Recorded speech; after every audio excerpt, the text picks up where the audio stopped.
Hello दोस्तों, स्वागत है हमारे YouTube channel Ram ji mathematics में। दोस्तों, जैसा कि मैंने अपना एक एसएससी एमटीएस का वीडियो अपलोड किया था, उसमें मैंने कहा था आपसे कि मेरी लगातार अब देखो एसएससी एमटीएस के लिए previous year question plus mix question की क्लास और यहाँ पर टॉपिक वाइज क्लास सभी तरह की क्लास आपको मिलने वाली हैं। तो उसी क्लास की श्रृंखला को आगे बढ़ाते हुए मैं यहाँ पर आपके लिए आज लेकर आया हूँ जो यहाँ पर प्रीवियस ईयर क्वेश्चन और प्लस जो लेटेस्ट के एग्जाम में पूछे गए क्वेश्चन वो सभी यहाँ पर मिक्स क्वेश्चन मैं आपके लिए लेकर के आया हूँ। तो यहाँ पर आज का सेशन हमारा बहुत ही गजब का और शानदार होने वाला है। इसमें इतने बढ़िया और मैंने लेटेस्ट के जितने भी एग्जाम हुए हैं उन एग्जाम के क्वेश्चंस हैं और प्लस एसएससी एमटीएस 2021 के आए हुए क्वेश्चंस भी इसमें मिक्स क्वेश्चन होने वाले हैं आज के सेशन में। तो यहाँ पर देखो आज की क्लास का मेरा सबसे फर्स्ट क्वेश्चन स्टार्ट होता है टाइम एंड वर्क से। टाइम एंड वर्क का हमारा बहुत ही बढ़िया और प्यारा सा क्वेश्चन दिया हुआ है। ए किसी कार्य को 18 दिनों में करता है। ए और बी की क्षमता का जो अनुपात दिया हुआ है 2:1 दिया हुआ है, तो बी इस कार्य को कितने दिन में करेगा। अब देखो सेकेंडों का क्वेश्चन है, लेकिन मैं सिर्फ और सिर्फ इसलिए इतना समझा देता हूं क्योंकि मुझसे देखो एक कमज़ोर से कमज़ोर बच्चा भी अगर मैथ को मुझसे पढ़ रहा है सीख रहा है तो उसके हर एक पॉइंट समझ में आए। जैसे कि देखो यहाँ पर दिया हुआ है ए किसी कार्य को 18 दिनों में करता है। मैं इस क्वेश्चन को विदाउट पेन एंड पेपर के ऐसे ही क्वेश्चन को सॉल्व कर देता, कोई पेन चलाने की आवश्यकता नहीं थी, लेकिन सिर्फ और सिर्फ आपके समझाने के लिए मैं इतना कुछ यहाँ पर करने जा रहा हूँ। जैसे कि ए किसी कार्य को 18 दिनों में करता है। ए और बी की क्षमता का अनुपात, यहाँ पर देखो ए और बी की जो कैपेसिटी का अनुपात दिया हुआ है वो 2:1 दिया हुआ है। इसका मतलब ये हुआ, कैपेसिटी का मतलब ये हुआ कि अगर ए एक दिन में 2 लड्डू बनाता है तो बी एक दिन में एक ही लड्डू बनाता है। अगर ए एक दिन में 2 लड्डू बनाएगा तो बी एक दिन में 1 लड्डू बनाएगा। तो यहाँ पर देखो क्वेश्चन में क्या दिया हुआ है, तो बी इस कार्य को कितने दिनों में करेगा। अब यहाँ पर देखो ए का टाइम भी दिया हुआ है और ए का यहाँ पर क्या दिया हुआ है, कैपेसिटी भी दी। इसको हम 2 तरीके से कर सकते हैं, लेकिन यहाँ पर देखो एक बात आपको पता होगी, अगर कैपेसिटी का अनुपात यहाँ पर दिया हुआ है, कैपेसिटी से ये हमारी देखो क्या हो गई, क्षमता हो गई। ये कैपेसिटी का रेशियो दिया हुआ है। अगर कैपेसिटी के रेशियो को मैं उलट दूँ, कैपेसिटी के रेशियो को अगर मैं उलट दूं, 2:1 दिया हुआ है, 1:2 कर दूं, तो ये हमारा दिन का रेशियो हो जाएगा। अगर क्षमता का रेशियो दिया हुआ है उलट देंगे तो वो डेज का रेशियो हो जाएगा। डेज का रेशियो दिया हुआ है उलट देंगे तो वो क्षमता का रेशियो हो जाएगा। अब ये ए और बी के डेज का रेशियो आ चुका है। अगर ए एक काम को 18 दिनों में करता है, अब यहाँ पर देखो क्लियर दिया हुआ है ए किसी कार्य को 18 दिनों में करता हुआ है। यहाँ रेशियो में दिया हुआ है ए किसी कार्य को 1 दिन में करता है। तो 1 बराबर किसके हो गया, 18 के। 1 बराबर किसके हो गया, 18 के। बी इस कार्य को कितने दिनों में करेगा, बी रेशियो में 2 दिन में कर रहा है, तो 1 बराबर 18 के, 2 की वैल्यू मुझे चाहिए, तो क्या आ गया 36 विल बी राइट आंसर हो जाएगा। 36 डेज क्या हो जाएगा, विल बी राइट आंसर हो जाएगा। तो उसके बाद देखो हमारा नेक्स्ट क्वेश्चन है। आज की यहाँ पर कुछ क्वेश्चनों में मैं ऑप्शन लेकर के नहीं आया हूँ और हमारा नेक्स्ट क्वेश्चन है। यहाँ पर देखो बिल्कुल सिंपल सा क्वेश्चन दिया हुआ है, 14, 16 और 10 का HCF ज्ञात कीजिए। HCF मतलब होता है highest common factor. Highest common factor in 3 value में ऐसा कौन सा नंबर है जो हाईएस्ट है और आपको कॉमन दिखाई दे रहा है। बिल्कुल पेन भी उठाने वाले ये क्वेश्चन नहीं है। तो यहाँ पर देखो हम सबसे छोटी वैल्यू 2 से ही चेक कर लेते हैं। यहाँ पर 1 तो देखो सब में मिलेगा और उसके बाद अब 2 देखो यहाँ पर प्रत्येक में कॉमन दिखाई दे रहा है। उसके बाद जैसे हम 3 जाएंगे तो 3 प्रत्येक में कॉमन नहीं दिखाई दे रहा है। नहीं कुछ समझ में आ रहा है, वैसे तो इसका 2 एक लाइन में विदाउट पेन एंड पेपर के आंसर हो जाएगा। अगर आप बिल्कुल मैथ सीख रहे हैं, बिल्कुल आपको समझ में नहीं आ रहा है, तो आप यहाँ पर क्या करिए, 14 के फैक्टर कर लीजिए, क्या हो जाएंगे 2 × 7 हो जाएंगे। यहाँ पर 16 के फैक्टर कर लीजिए, 2 × 2 × 2 × 2 हो जाएंगे।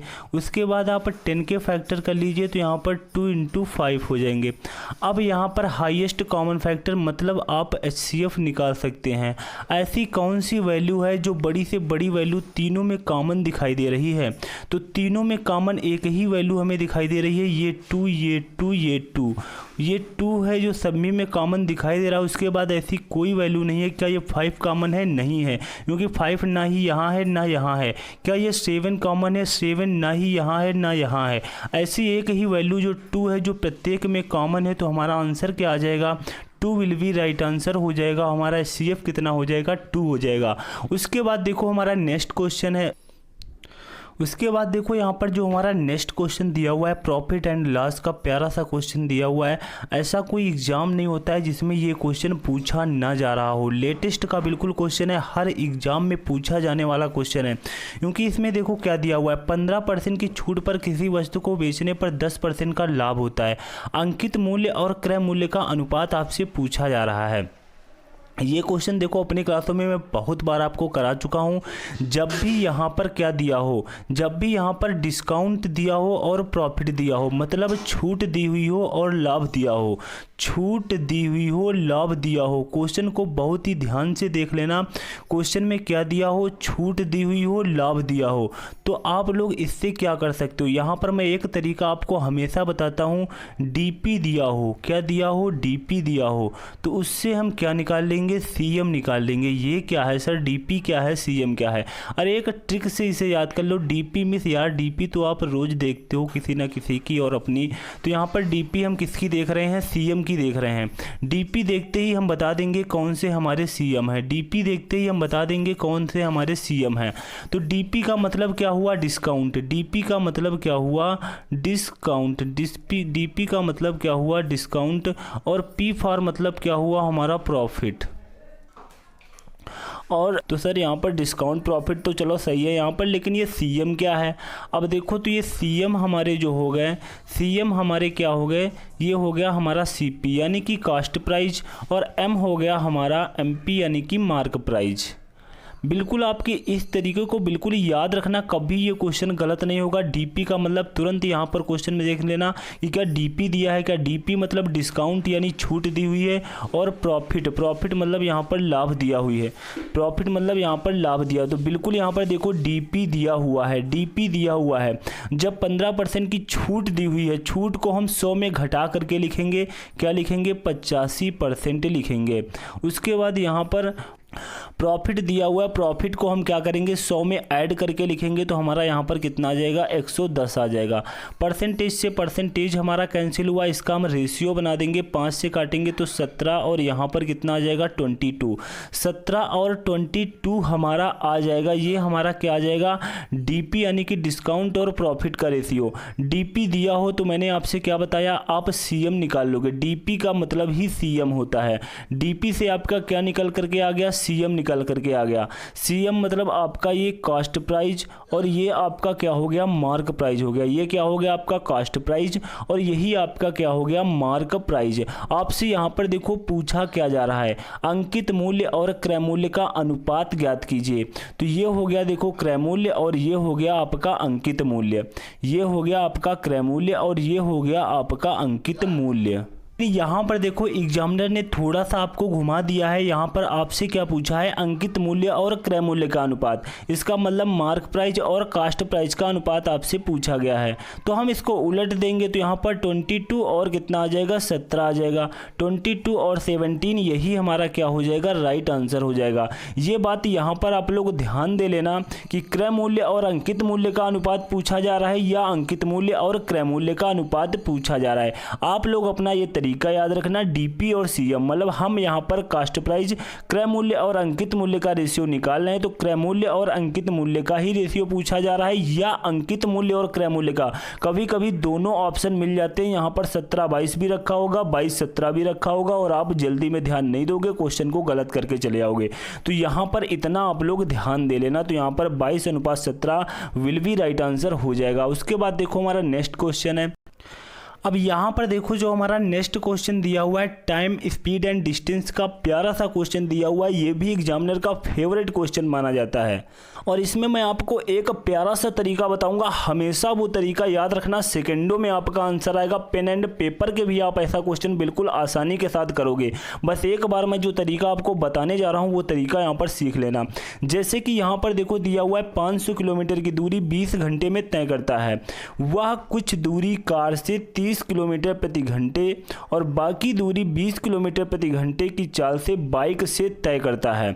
तो बाइक द्वारा तय की गई दूरी ज्ञात कीजिए। अब यहाँ पर क्वेश्चन का सीधा सा कहने का मतलब यह है कि ये कोई 500 किलोमीटर की दूरी है, उसको तय करने में 20 घंटे का टाइम ले रहे हैं और कुछ दूरी या कार से तय करते हैं और कुछ दूरी बाइक से तय करते हैं। कार की स्पीड इन्होंने दे रखी है 30 किलोमीटर प्रति घंटा और बाइक की स्पीड इन्होंने दे रखी है 20 किलोमीटर प्रति घंटा।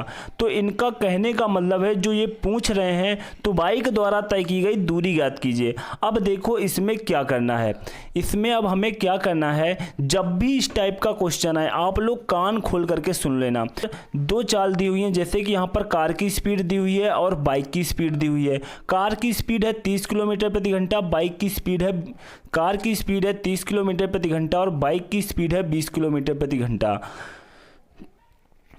तो यहाँ पर आप लोग क्या करना, कम वाली स्पीड ले लेना। क्या करना, कम वाली स्पीड ले लेना। तो कम वाली स्पीड हमारी कौन दी हुई है, बाइक की स्पीड 20 किलोमीटर प्रति घंटा। टोटल टाइम देखो, कार हम कुछ दूरी कार से तय कर रहे हैं और कुछ दूरी हम बाइक से तय कर रहे हैं। टोटल हम 20 घंटे तक चल रहे हैं। मान लिया कि हम कार से 15 घंटे गए और बाइक से 5 घंटे गए, तो टोटल हमें कितना 20 घंटे लगा। तो यहाँ पर अब हम बाइक की, हमने आपसे क्या कहा, कम वाली स्पीड ले लेना। कम वाली स्पीड कौन है, बाइक की स्पीड। तो हम यहाँ पर बाइक की स्पीड को देखो ले रहे हैं। बाइक की स्पीड यहाँ पर दी हुई है 20 किलोमीटर प्रति घंटा, ये है बाइक की स्पीड। अब देखो बाइक की स्पीड है 20 किलोमीटर प्रति घंटा और हम यहाँ पर मान लेते हैं कि हम जो 20 घंटे का टाइम लग रहा है हम कार से ना जा कर के टोटल हम दूरी बाइक से ही कवर करेंगे। तो अगर हम 20 घंटे तक बाइक से कवर करेंगे, कार की स्पीड है 20 किलोमीटर प्रति घंटा, टोटल टाइम लग रहा है 20 घंटा, तो हमारा यहाँ पर मैं कह रहा हूँ कि मैं कार से ना जा कर के टोटल मैं बाइक से कवर करूँगा। तो यहाँ पर 20 घंटे अगर मैं बाइक से जाऊंगा तो 1 घंटे में हमारी बाइक जा रही है 20 किलोमीटर, तो हमारी यहाँ पर 20 घंटे में कितनी जाएगी, 400 किलोमीटर। गुणा करा देंगे, 400 किलोमीटर की यह दूरी हमारी बाइक तय कर लेगी। 20 घंटे में 400 किलोमीटर की दूरी तय कर लेगी। लेकिन 20 घंटे में यहाँ दूरी कितनी कवर हो रही है, 500 किलोमीटर। यहाँ पर 100 किलोमीटर का हमारा नुकसान हो गया। क्या हो गया, 100 किलोमीटर हम यहाँ पर कम तय कर पाए। कम क्यों तय कर पाए, क्योंकि यहाँ पर कुछ दूरी कार से तय की गई थी, कुछ दूरी बाइक से तय की गई थी। हमने क्या किया, पूरी दूरी बाइक से ही कवर करा दी और हमारा यहाँ पर जो 10 किलोमीटर प्रति घंटा ज़्यादा स्पीड थी कार की वो हमने यहाँ पर छोड़ दी है और यहाँ पर टोटल दूरी मैंने किससे, बाइक से कवर करा दी। तो हमारा यहाँ पर 100 किलोमीटर का नुकसान हुआ, 100 किलोमीटर हम डिस्टेंस कम कवर कर पाएँ। तो इसका सीधा सा मतलब ये हुआ, जो मैंने कार की स्पीड 30 किलोमीटर प्रति घंटा थी और बाइक की 20 थी, बाइक की कितनी थी, 20 थी और कार की कितनी थी, 10 उससे ज़्यादा थी। तो ये 10 किलोमीटर हमने स्पीड को यहाँ पर देखो 100 किलोमीटर का अंतर क्यों आया है। यहाँ पर 100 किलोमीटर की दूरी हम कम क्यों कवर कर पाए हैं, क्योंकि यहाँ पर टोटल दूरी मैंने बाइक से जो 20 की स्पीड से जा रही है उसी से मैंने कवर किया है और जो वहाँ पर कार की स्पीड थी 20 10 30, ये 10 का मैंने यूज नहीं किया है, इसलिए यहाँ पर 100 का डिफरेंस आ गया। कितने का डिफरेंस आ गया, 100 का डिफरेंस आ गया। तो यहाँ पर ये मैंने चाल 10 किलोमीटर प्रति घंटा जो मैंने कार की है ज़्यादा थी, 10 किलोमीटर प्रति घंटा यूज में नहीं ली है, इस कारण यहाँ पर 100 किलोमीटर ज़्यादा हमें यहाँ पर 100 किलोमीटर हम कम दूरी कवर कर पाए हैं। तो यहाँ पर 100 किलोमीटर की दूरी कम कवर करने का कारण, मेन कारण क्या रहा है, जो मैंने कार की स्पीड जो 10 किलोमीटर प्रति घंटा थी उसको मैंने यूज में, जो बाइक से 10 किलोमीटर प्रति घंटा ज़्यादा थी उसको मैंने यूज में नहीं लिया है। तो यहाँ पर अब देखो जो ये 100 किलोमीटर की दूरी का सीधा सा संबंध किससे है, 10 किलोमीटर प्रति घंटा की जो कार की चाल ज़्यादा थी उससे है। तो यहाँ पर अब देखो हमारा समय निकल आएगा। समय क्या निकलेगा, ये 100 किलोमीटर की दूरी, ये 100 किलोमीटर की दूरी, इस मैं कार की जो चाल 10 किलोमीटर प्रति घंटा ज़्यादा थी उसको मैंने यूज में नहीं लिया, इस कारण ये हमारा 100 किलोमीटर का यहाँ पर डिफरेंस पहुँच गया। तो यहाँ पर 100 किलोमीटर की दूरी का संबंध सीधा 10 किलोमीटर प्रति घंटा की चाल, जो कार की चाल एक्स्ट्रा से है, तो यहाँ से हम समय निकाल सकते हैं। अब समय क्या आएगा, हमारा समय आएगा हमारा 100 किलोमीटर और 10 से यहाँ पर भाग देंगे, समय बराबर क्या होता है, दूरी बटे चाल। तो दूरी कितनी है 100 किलोमीटर, और 100 किलोमीटर की दूरी का संबंध इस 10 चाल से है, इस 10 किलोमीटर प्रति घंटा चाल से है, तो भाग देंगे तो यहाँ पर कितना आ जाएगा, 10 घंटा आ जाएगा। कितना आ जाएगा, 10 घंटा आ जाएगा। अब जो हमारा ये 10 घंटा आएगा, हमारा जो यह 10 घंटा आएगा, ये हमेशा ध्यान रखना, जो मैंने ये बची वाली चाल से अपना ये टाइम निकाला है, तो ये बची वाली चाल किसकी थी, कार की थी, तो ये टाइम भी अब किसका हुआ, कार का हुआ। ये टाइम भी अब किसका हुआ, कार का हुआ। इसका मतलब कार जो अपनी दूरी को तय कर रही है वो 10 घंटे में तय कर रही है, और टोटल टाइम यहाँ पर कितना लग रहा है, 20 घंटा लग रहा है। तो जो बाइक इस 500 किलोमीटर की दूरी को तय कर रही है तो वो भी 10 घंटे लेगी। जब कार 10 घंटे तक चल रही है और टोटल टाइम कितना लग रहा है, 20 घंटे का लग रहा है, तो यहाँ पर बाइक को टाइम कितना लगेगा, बाइक को टाइम लगेगा, बाइक को भी 10 घंटे लगेगा, क्योंकि टोटल टाइम कितना लग रहा है, 20 घंटे का लग रहा है। तो कार की यहाँ पर कार का तो टाइम निकल करके आ चुका 10 घंटा, तो बाइक का भी टाइम कितना हो जाएगा, 10 घंटा। आपसे देखो पूछा क्या जा रहा है, तो बाइक द्वारा तय की गई दूरी ज्ञात कीजिए। तो बाइक 10 घंटे तक चल रही है, बाइक की स्पीड है 20 किलोमीटर प्रति घंटा, तो दूरी बराबर क्या होता है, डिस्टेंस बराबर क्या होता है, चाल गुणित समय। चाल, बाइक की चाल कितनी है, 20 किलोमीटर प्रति घंटा, बाइक समय कितना ले रही है, 10 घंटे का, तो यहाँ पर 200 किलोमीटर की दूरी बाइक से कवर की जा रही है, 200 किलोमीटर की दूरी बाइक से कवर की जा रही है, और यहाँ पर बाकी शेष दूरी 300 किलोमीटर कार से कवर की जा रही है। ये तरीका यहाँ पर देखो थोड़ा सा आपको लेंथी लगा होगा, थोड़ा सा शायद समझ में कम आया होगा, लेकिन आप एक बार ये तरीका सीख लेना, उसके बाद आपको पेन भी उठाने की शायद आवश्यकता नहीं पड़ेगी। आप बस थोड़ा सा ही 1 लाइन 2 लाइन में ऐसे ही लिखोगे और उसके बाद अपना आंसर दे दोगे, सर इतना आंसर आएगा। तो यहाँ पर अभी आपको शायद थोड़ा सा कम समझ में आया होगा, लेकिन जब मैं यहाँ पर नेक्स्ट क्लास लूँगा इस क्वेश्चन को और मैं एक बार ठीक से समझा दूँगा, जिससे आपको किसी भी प्रकार का कोई डाउट ना रहे। उसके बाद देखो हमारा नेक्स्ट क्वेश्चन है। अब यहाँ पर देखो जो हमारा नेक्स्ट क्वेश्चन दिया हुआ है, मेंसुरेशन का प्यारा सा क्वेश्चन दिया हुआ है। मेंसुरेशन का बेलन का क्वेश्चन है।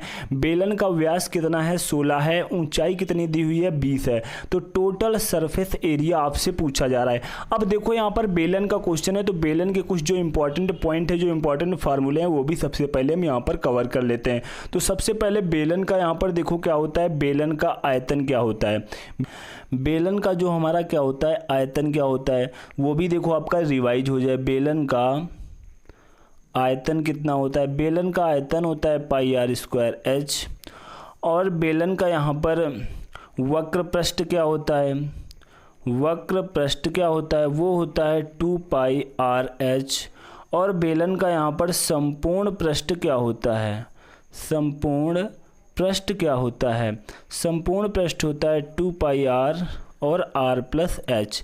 यही आपसे यहाँ पर पूछा जा रहा है। संपूर्ण पृष्ठ मतलब यही टोटल सरफेस एरिया, TS से टोटल सरफेस एरिया संपूर्ण पृष्ठ ही आपसे यहाँ पर पूछा जा रहा है। तो यहाँ पर देखो क्वेश्चन में दिया क्या है, बेलन का व्यास दे रखा है, व्यास मतलब 2r का मान दे रखा है 16, तो r का मान कितना हो जाएगा 8 सेंटीमीटर, r का मान कितना है 8 हो जाएगा यहाँ पर। अब यहाँ पर देखो ऊंचाई भी दे रखी है, h का मान कितना दिया हुआ है 20 दिया हुआ है। अब यहाँ पर आपसे टोटल सरफेस एरिया यानी कि TS से पूछा जा रहा है। टोटल सरफेस एरिया यानी कि संपूर्ण पृष्ठ का क्षेत्रफल 2πr r+h होता है। अब 2 का यहाँ पर देखो 2π का मान रख देंगे 22/7 और इंटू r, r यहाँ पर दे रखा है 8, और r plus H, R plus H, यहाँ पर r का मान है 8 और h का मान है 20। तो यहाँ पर देखो कितना हो जाएगा 2 इंटू 20, 2/7 इंटू यहाँ पर 8 इंटू यहाँ पर जोड़ देंगे तो हमारा कितना हो जाएगा 28 हो जाएगा। यहाँ पर काट देंगे 7 चक्को 28 हो जाएगा। अब यहाँ पर देखो क्या होगा 22 दूना 44 ये हो गया और 8 चक्को हमारा 32 ये हो गया। अब यहाँ पर देखो मैं सीधा सा मल्टीप्लाई करा देता हूँ, 4 दूनी 8 और 4 ते 12 हो जाएगा और यहाँ पर 8 2 1। तो यहाँ पर देखो कितना आ जाएगा 8 और यहाँ पर 0 और यहाँ पर 4 और यहाँ पर 1। तो यहाँ पर जो आपका आंसर आएगा वो कितना आ जाएगा 1408, 1408 विल बी राइट आंसर हो जाएगा। उसके बाद देखो यहाँ पर हमारा नेक्स्ट क्वेश्चन है।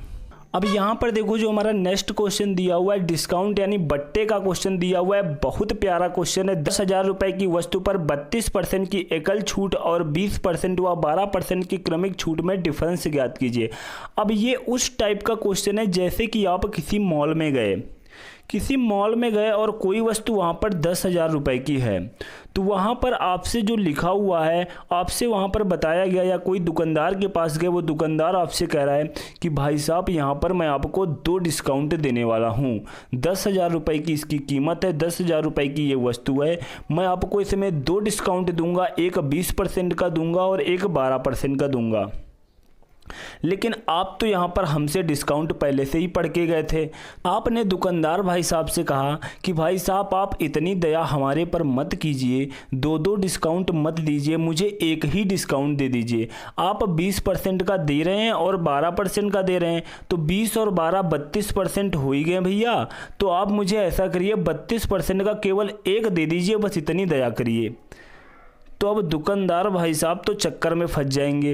अब यहाँ पर देखो मतलब क्या रहा 32% और 20% और 12% का, क्योंकि यहाँ पर देखो आप कहोगे सर 32% तो ये भी है और 20% का डिस्काउंट और 12% का डिस्काउंट, 12 और 20 हमारे ये भी 32 हो गए, तो इसमें हमारा फ़ायदा क्या होगा?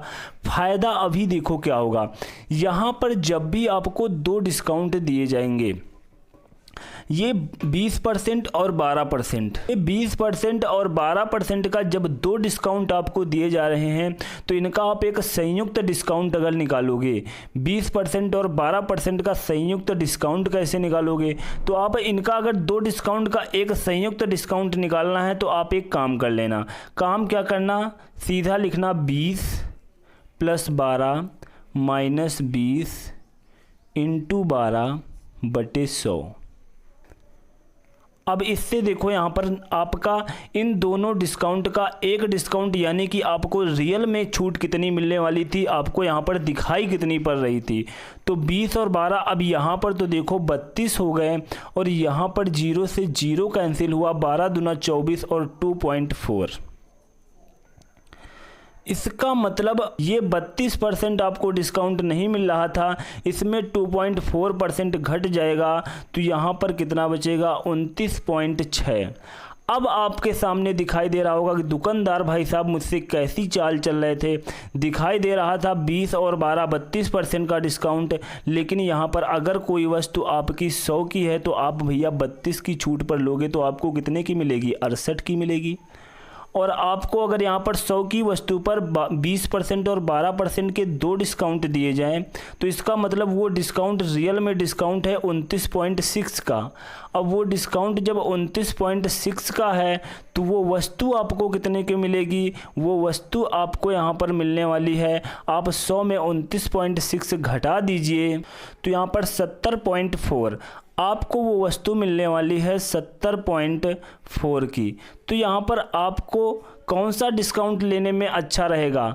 68 की वस्तु मिले या 70.4 की वस्तु मिले? तो इसका मतलब हमें वस्तु कितने की मिले? 68 की मिले। तो यहाँ पर अब देखो अपने क्वेश्चन पर आते हैं। क्वेश्चन में हमसे क्या कहा जा रहा है और क्या हमसे यहाँ पर निकालने को कहा जा रहा है। यहाँ पर सीधा सा आपसे कहा जा रहा है 32% की एकल छूट और 20% व 12% की क्रमिक छूट में डिफरेंस ज्ञात कीजिए। मतलब कि इस छूट में कितने का डिफरेंस है। तो यहाँ पर देखो 32% का तो आपका ये तो एकल छूट एक डिस्काउंट हमारा दिया हुआ है और इनका जब एकल डिस्काउंट हम निकालेंगे तो 29.6 निकलेगा। तो यहाँ पर 29.6 2.6% निकलेगा। तो यहाँ पर कितना आ जाएगा 2.4%। यही हमारा क्या आ जाएगा डिफरेंस आ जाएगा। यही हमारा 2.4% राइट आंसर हो जाएगा। अब देखो इस क्वेश्चन में इतना कुछ लगाने की कोई आवश्यकता नहीं थी। आपने यहाँ पर एक बार सीख लिया कि ये हमारे साथ धोखेबाजी होती है। ये हमें 32% दिखाई दे रहा है और ये हम 20 और 12 जोड़ दें 32 हो रहा है, लेकिन ये हमारा 32% डिस्काउंट नहीं मिलेगा, ये हमारा 32 से कम मिलेगा। आपने एक बार यहाँ सीख लिया तो आपको इतना अनुभव हो गया कि ये हमारा 32 से कम मिलेगा। अब 32 से कितना कम मिलेगा, तो बस इनको क्या करना 20 और 12 जो मैंने आपको यहाँ पर ये तरीका बताया ना, तरीका आपका क्या होता है, दो बट्टों का संयुक्त बट्टा निकालने के लिए x + y - xy/100 ये तरीका लगाया जाता है। ठीक है, लेकिन यहाँ पर आपको ये तरीका भी लगाने की कोई आवश्यकता नहीं। आप सीधा सा डायरेक्ट क्या करना 20 और 12 का मल्टीप्लाई करना, 20 और 12 का मल्टीप्लाई करना और बटे 100 कर देना। 20 और 12 का मल्टीप्लाई करना बटे 100 करना, तो यहाँ पर कितना आ जाएगा 12 दूना 24 2.4% आ जाएगा। 2.4% आ जाएगा और यही हमारा 2.4% इन दोनों बट्टों के बीच का डिफरेंस हो जाएगा। कुछ घटाने जोड़ने की आवश्यकता नहीं। जब भी इस टाइप का क्वेश्चन आए इन दोनों वैल्यू का मल्टीप्लाई करके बटे 100 से भाग देना है, वही हमारा क्या हो जाएगा इस बट्टे और इस बट्टे में डिफरेंस हो जाएगा। 2.4% विल बी राइट आंसर हो जाएगा। उसके बाद देखो हमारा नेक्स्ट क्वेश्चन है। अब यहाँ पर देखो जो नेक्स्ट क्वेश्चन दिया हुआ है ये सभी एसएससी एमटीएस के ही क्वेश्चन है, प्रीव्यू ईयर के क्वेश्चन है। अभी तक आपने जो क्वेश्चन किया ये लेटेस्ट के एग्जाम में आए हुए क्वेश्चन, लेटेस्ट पैटर्न पर आधारित क्वेश्चन थे और ये क्वेश्चन जब आप ये करने जा रहे हो ये सभी एसएससी एमटीएस के ही प्रीव्यू ईयर में आए हुए क्वेश्चन हैं। तो यहाँ पर देखो सबसे पहला क्वेश्चन हमारा दिया हुआ है, एक वर्ग का विकर्ण 24 सेंटीमीटर है, इसकी परिधि क्या है। एक वर्ग का विकर्ण 24 सेंटीमीटर है तो इसकी परिधि क्या है। अब देखो वर्ग का क्वेश्चन आया तो वर्ग का थोड़ा सा हम सफाया ही कर देते हैं। वर्ग के जितने कुछ फार्मूले होते हैं वो सारे फार्मूले भी इसमें कवर करा दें, जिससे एक बार आपका रिवीजन भी हो जाए। यहाँ पर देखो क्या होगा, एक वर्ग का विकर्ण दिया हुआ है तो यहाँ पर देखो वर्ग आपका होता कैसे, पता तो होगा ही आपको। वर्ग की चारों भुजाएं क्या होती हैं, समान होती हैं। तो ये हो गया आपका वर्ग। अब वर्ग की यहाँ पर बात करते हैं तो वर्ग का यहाँ पर क्षेत्रफल कितना होता है। वर्ग का यहाँ पर क्षेत्रफल क्या होता है, वर्ग का क्षेत्रफल चारों भुजाएं समान होती हैं तो यहाँ पर ए मैं मान लेता हूँ। तो यहाँ पर देखो क्षेत्रफल कितना हो जाएगा, भुजा स्क्वायर मतलब ए स्क्वायर। उसके बाद यहाँ पर हम बात करते हैं परिमाप की। अब देखो परिमाप और परिधि में आप लोग कन्फ्यूज मत हुआ करो। परिमाप कहे तो परिधि, परिधि कहे तो परिमाप। परिमाप और परिधि एक ही बात है। परिमाप की अगर बात करें तो परिमाप हमारा होता है एक स्थान से चली गई दूरी। एक स्थान से अगर यहाँ से मैंने चलना स्टार्ट किया है तो चलते चलते चलते उसी स्थान पर फिर आ जाए, वही हमारा परिमाप हो गया, वही हमारी परिधि हो गई। तो यहाँ से चले थे, यहाँ से चल करके यहाँ से यहाँ तक आ गए तो हमारी चारों भुजाओं का मतलब योग हो गया। इसका मतलब यहाँ पर परिमाप कितना हो गया, 4a हो गया। और देखो वर्ग में आपसे क्या पूछा जाता है, वर्ग का यहाँ पर विकर्ण भी आपसे पूछा जाता है। तो विकर्ण जो होता है हमारा, ये जो विकर्ण होता है हमारा ये होता है √2 इंटू भुजा होती है। वर्ग का विकर्ण होता है √2 इंटू भुजा। एक यहाँ पर क्षेत्रफल का फार्मूला मैं आपको और बता दूं, 1/2। अगर यहाँ पर आपसे वर्ग का क्षेत्रफल पूछा जा रहा है, भुजा नहीं दी हुई है, विकर्ण दिया हुआ है, तो आप लोग यहाँ पर क्या करोगे 1/2 इंटू विकर्ण स्क्वायर से भी अपना क्षेत्रफल निकाल सकते हो। तो यहाँ पर देखो क्षेत्रफल हो गया, परिमाप हो गया, विकर्ण हो गया। तो यहाँ पर ये 3 फार्मूले मैंने आपके कवर करा दिए। उसके बाद एक बात यहाँ पर 2 पॉइंट और देख लेते हैं। वर्ग की अंतःवृत्त की त्रिज्या और बाह्य वृत्त की त्रिज्या, यानी कि स्मॉल r और कैपिटल R का मान भी यहाँ पर देख लेते हैं। वर्ग की जो अंतःवृत्त की त्रिज्या होती है वो a/2 होती है और वर्ग की जो परिवृत्त की त्रिज्या होती है वो a/√2 होती है। तो यहाँ पर देखो वर्ग से रिलेटेड जितने भी फार्मूले थे वो आपके रिवाइज हो गए। उसके बाद देखो अपने क्वेश्चन पर आ जाते हैं। क्वेश्चन हमारा क्या दिया हुआ है, एक वर्ग का विकर्ण 24 सेंटीमीटर है। एक वर्ग का विकर्ण कितना है, 24 सेंटीमीटर है। इसकी परिधि क्या है, इसकी परिधि क्या है। अब देखो विकर्ण का मैंने आपको फार्मूला बताया √2 इंटू भुजा। तो विकर्ण के स्थान पर मैंने क्या लिख दिया, √2 इंटू भुजा बराबर कितनी 24 सेंटीमीटर। तो a का मान मैं यहाँ से आसानी के साथ निकाल सकता हूँ, 24/√2 आ जाएगा। √2 से हम ऊपर नीचे मल्टीप्लाई कर देंगे तो यहाँ पर हमारा आ जाएगा 24√2/2, तो यहाँ पर आ जाएगा हमारा 12√2। 12√2 आ जाएगा a का मान। 12√2 हमारा a का मान आ गया है। और आपसे यहाँ पर परिधि पूछी जा रही है, तो परिधि मिस परिमाप मैं ऊपर फार्मूले में आपको लिखा चुका हूँ। परिधि मिस यहाँ पर देखो परिधि लिख दूँ मैं, परिधि मिस परिमाप। तो परिमाप क्या होता है, 4a होता है, वही हमारी परिधि है। यहाँ पर देखो मैं परिधि भी लिख दूँ, तो ये होते हैं हमारा 4a। तो यहाँ पर 4 और a का मान मैंने ऑलरेडी निकाल रखा है, कितना 12√2। 12√2, तो यहाँ पर देखो 12 से यहाँ पर मल्टीप्लाई करा देंगे तो यहाँ पर देखो कितना आ जाएगा, यहाँ पर देखो हमारा आ जाएगा 48√2। 48√2 यही हमारा क्या हो जाएगा centimetre, will be right answer हो जाएगा। उसके बाद देखो हमारा नेक्स्ट क्वेश्चन है। अब यहाँ पर देखो जो हमारा नेक्स्ट क्वेश्चन दिया हुआ है बहुत ही प्यारा सा क्वेश्चन है। कुल 57 मिठाइयों को 10 बच्चों के बीच इस प्रकार बांटा गया था जिससे प्रत्येक लड़की को 6 मिठाइयाँ और प्रत्येक लड़के को 5 मिठाइयाँ मिली। तो लड़कों की कुल संख्या ज्ञात कीजिए। तो यहाँ पर लड़कों की कुल संख्या ज्ञात कीजिए। अब इस क्वेश्चन को सबसे पहले आपको बहुत ही कंसंट्रेट होकर के पढ़ना है, कुछ भी नहीं है क्वेश्चन में। इस क्वेश्चन को देखो ऑप्शन से हम बहुत ही जल्दी उड़ा देंगे। अब देखो कैसे इस क्वेश्चन को हम करेंगे, जैसे कि देखो यहाँ पर दिया हुआ है कुल 57 मिठाइयों को 10 बच्चों के बीच, टोटल यहाँ पर मिठाइयाँ कितनी हैं 57। टोटल यहाँ पर मिठाइयाँ कितनी, टोटल यहाँ पर मिठाइयाँ कितनी हैं 57। टोटल यहाँ पर मिठाइयाँ कितनी हैं 57 को 10 बच्चों के बीच इस प्रकार बांटा गया था। इसमें से प्रत्येक, यहाँ पर कौन है, बॉयज़ और गर्ल्स हैं। कौन है हमारे, देखो सबसे पहले यहाँ पर गर्ल्स हो गई, फिर यहाँ पर देखो हम, फिर यहाँ पर कौन हो गए, हमारे बॉयज़ हो गए। अब यहाँ पर प्रत्येक लड़की को 6 मिठाइयाँ, प्रत्येक लड़की को कितनी मिठाइयाँ मिली, 6 मिठाइयाँ। यहाँ पर देखो दिया हुआ प्रत्येक लड़की को 6 मिठाइयाँ और प्रत्येक लड़के को 5 मिठाई। ये तो यहाँ पर साफ साफ दिया हुआ है कि प्रत्येक जो गर्ल्स है उसको कितनी मिठाइयाँ मिल रही हैं, 6, और प्रत्येक जो बॉयज़ हैं उनको कितनी मिठाइयाँ मिल रही हैं, 5। एक लड़की को 6 मिठाई, एक लड़के को 5 मिठाई, टोटल 57 मिठाइयाँ मिलनी हैं।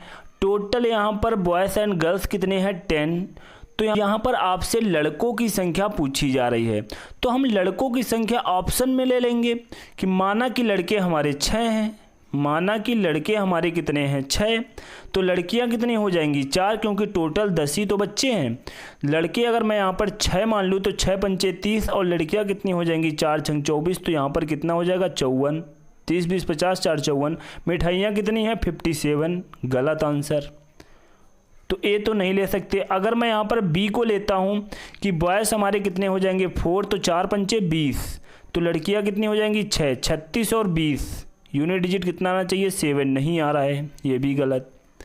तो मैं 3 ले लेता हूँ, बॉयज़ हमारे कितने हैं, 3, तो कितना हो जाएगा 15 यानी कि 15, और उसके बाद 7 लड़कियाँ 7 छंग 42 यानी कि 42 और 15 को जोड़ेंगे, यूनिट डिजिट हमारा 7 आ रहा है। बिल्कुल यहाँ पर देखो 57 बिल्कुल सही जा रहा है। तो यहाँ पर मैंने 3 हमारे बॉयज़ हो गए और 7 हमारी क्या हो जाएंगी, लड़कियाँ होंगी। टोटल कितने हैं, 10। तो यहाँ पर देखो कितना हो जाएगा, 15 हो जाएगा और यहाँ पर कितना हो जाएगा, 42 हो जाएगा। इनको ऐड करेंगे, टोटल कितनी मिठाइयाँ हो गई, 5 2 7 और 4 1 5, 57 मिठाइयाँ हो गई और 7 3 10 बच्चे भी हो गए। बिल्कुल हमारा option number C will be right answer हो जाएगा। उसके बाद देखो हमारा नेक्स्ट क्वेश्चन है। अब ये क्वेश्चन जो आपको स्क्रीन पर दिखाई दे रहा है क्वेश्चन नंबर 9, ये भी एसएससी एमटीएस 2021 में पूछा गया क्वेश्चन है। x + y + z equal to, यहाँ पर देखो हिंदी में टाइप हो गया है 360 लिखा है। x + y + z equal to कितना है, 360 है, और x अनुपात y अनुपात z इक्वल टू 4:3:2 दिया हुआ है। तो y + z - x का मान आपसे पूछा जा रहा है। यहाँ पर देखो जब भी रेशियो का क्वेश्चन आता है, जब भी रेशियो का क्वेश्चन आता है तो मैं आपसे एक बात यही कहता हूं कि जैसे कि x अनुपात y अनुपात z देखो दिया हुआ है 4:3 3:2। यहाँ पर देखो ये हमारा क्या दिया हुआ है 4:3:2। तो यहाँ पर देखो x का मान मैं 4 मानूंगा, y का मान मैं 3 मानूंगा, z का मान मैं 2 मानूंगा। लेकिन ये मैं क्लियर नहीं मान सकता हूँ। x = मैं यहाँ पर 4k मानूंगा और y = मैं यहाँ पर कितना मानूंगा 3k मानूंगा और z = मैं यहाँ पर कितना मानूंगा 2k मानूंगा। ये मैं क्लियर नहीं मान सकता हूँ। देखो क्लियर हो भी सकते हैं, लेकिन कि x का मान 4 हो भी सकता है, y का मान 3 भी हो सकता है, लेकिन जब ये रेशियो में दिए हुए हों तो इन्हें हम बिल्कुल क्लियर नहीं मान सकते हैं, के साथ में लगा करके मानेंगे। आप कह रहे होगे सर आप कहते हो भी सकते हैं और हम मान भी नहीं सकते। अब इसका मतलब क्या है? जैसे मैं आपसे कह दूं x = 5 है, y = 7 है और z = कितना है 9 है। मैं कहूँ कि इनको x:y:z रेशियो में लिखो, तो आप क्या कहोगे? x:y:z रेशियो में लिखोगे तो 5:7:9 यही तो लिख दोगे आप। तो अगर मैं इनको ऐसे रियल में मानूंगा, अब देखो ये बिल्कुल नहीं कट रहे हैं, तो यहाँ पर ये अब क्या हो गए? रियल वैल्यू ही तो हो गए अनुपात में। अगर मैं आपसे कह दूं कि x का मान कितना है, x का मान 12 लिखो, y का मान यहाँ पर 18 लिखो और यहाँ पर z का मान 24 लिखो। अब मैं यहाँ पर आपसे कहूँ इनको रेशियो में लिखो, x:y:z, तो आप क्या लिखोगे? 12:18:24 यही तो लिखोगे। तो यहाँ पर उसके बाद आप इनको क्या करोगे? काटोगे। 6 से काट दो, 6 दूनी 12, 6 त्रिक 18, 6 चौको 24। तो यहाँ पर अब हमारी ये वैल्यू क्या आ गई? 2:3:4।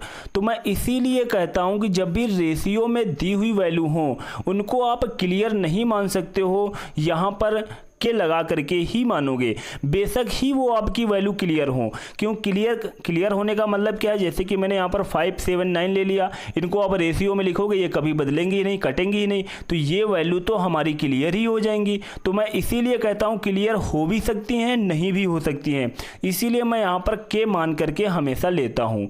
तो ये तो रही बात देखो समझाने वाली। अब यहाँ पर क्वेश्चन में क्या दिया हुआ है? x + y + z = real value क्या दी हुई है? 360। तो यहाँ पर x + y + z का मान यहाँ पर कितना दिया हुआ है? 4 और 3 और 2 दिया हुआ है। तो यहाँ पर 4 3 7 2 9 कितना हो जाएगा? 9k हो जाएगा। अब ये हमारा 9k हो गया और 9k = कितना हो गया? 360 हो गया। तो यहाँ पर k = कितना हो गया? 9 चौको 36, यहाँ पर कितना हो गया? 40 हो गया। k का मान निकल करके आ चुका है कितना? 40। अब इससे यहाँ पर हम क्या करेंगे? x y z के रियल मान हम यहाँ पर निकाल लेंगे। तो रियल मान हमारे यहाँ पर क्या हो जाएंगे? 40, के स्थान पर 40 रख देंगे तो x का मान 160 हो जाएगा, यहाँ पर y का मान 120 हो जाएगा, z का मान यहाँ पर कितना हो जाएगा? 80 हो जाएगा। अब देखो यहाँ पर आपसे क्या पूछा जा रहा है? y + z - x का मान पूछा जा रहा है। y + z - x का मान पूछा जा रहा है। तो y का मान कितना है? 120, z का मान कितना है? 80 और x का मान कितना है? -160। तो यहाँ पर देखो क्या हो जाएगा? 120 और 80 कितना होता है? 200, 200 में 160 गए तो कितना बचा हमारा? 40। क्या हो जाएगा? 40। 40 विल बी राइट आंसर हो जाएगा। Option number D will be right answer हो जाएगा। उसके बाद देखो यहाँ पर हमारा नेक्स्ट क्वेश्चन है। अब यहाँ पर देखो आज की क्लास का हमारा ये लास्ट क्वेश्चन बचा हुआ है और इसमें देखो अभी मैंने ऊपर एक वर्क का क्वेश्चन आपको कराया था, उससे रिलेटेड मैंने सभी फार्मूले आपको बता दिए थे। उन फार्मूलों को अगर आप लोगों ने एक बार भी गौर से देखा है तो ये क्वेश्चन आपका बहुत ही सेकंडों में सॉल्व हो जाएगा। जैसे कि यहाँ पर देखो दिया हुआ है एक वर्ग की अंतःत्रिज्या और परित्रिज्या के बीच अनुपात आपसे पूछा जा रहा है। तो वर्ग की अंतःत्रिज्या क्या होती है? वर्ग की अंतःत्रिज्या मतलब स्मॉल r का मान मैंने अभी आपको ऊपर बताया है a/2 और परित्रिज्या मींस कैपिटल R a/√2। ये होते हैं वर्ग की अंतःत्रिज्या और परित्रिज्या के मान। तो इनका अनुपात आपसे पूछा जा रहा है। तो अनुपात अंतःत्रिज्या a/2 और a अपान √2 ये हो गया आपका अनुपात। a से a आपका कैंसिल हो गया, तो इनको आप अगर सही रूप में लिखोगे तो नीचे आपका देखो यहाँ पर कितना 1/2 इस तरीके से आ गया, और नीचे आपका 1/2 आएगा। इनको उलट देंगे तो √2/1 हो जाएगा। तो यहाँ पर इनको सही रूप में लिखोगे तो √2/2 हो जाएगा। थोड़ा सा और आप इनको सही रूप में लिखना चाहोगे तो √2 से ऊपर नीचे क्या कर दो, मल्टीप्लाई कर दो। तो यहाँ पर देखो क्या आ जाएगा, ऊपर 2 आ जाएगा, नीचे 2√2 आ जाएगा। 2 से 2 कैंसिल हो जाएगा, तो ऊपर क्या बचा 1 और नीचे क्या बचा √2। तो इसको मैं लिख सकता हूँ 1/√2। यहाँ पर option number C will be right answer हो जाएगा। Option number C will be right answer हो जाएगा। तो दोस्तों आज की मेरी यह क्लास कैसी लगी नीचे कमेंट बॉक्स में कमेंट करके अवश्य बताएं, और अभी तक हमारे YouTube channel Ram ji mathematics को सब्सक्राइब नहीं किया तो यार सब्सक्राइब कर लेना, बेल आइकन पे ऑल पे जाकर के प्रेस करना, जिससे किसी प्रकार की कोई नई वीडियो अपलोड करूँ उसका नोटिफिकेशन आपको तुरंत मिल सके। Thanks to all of you.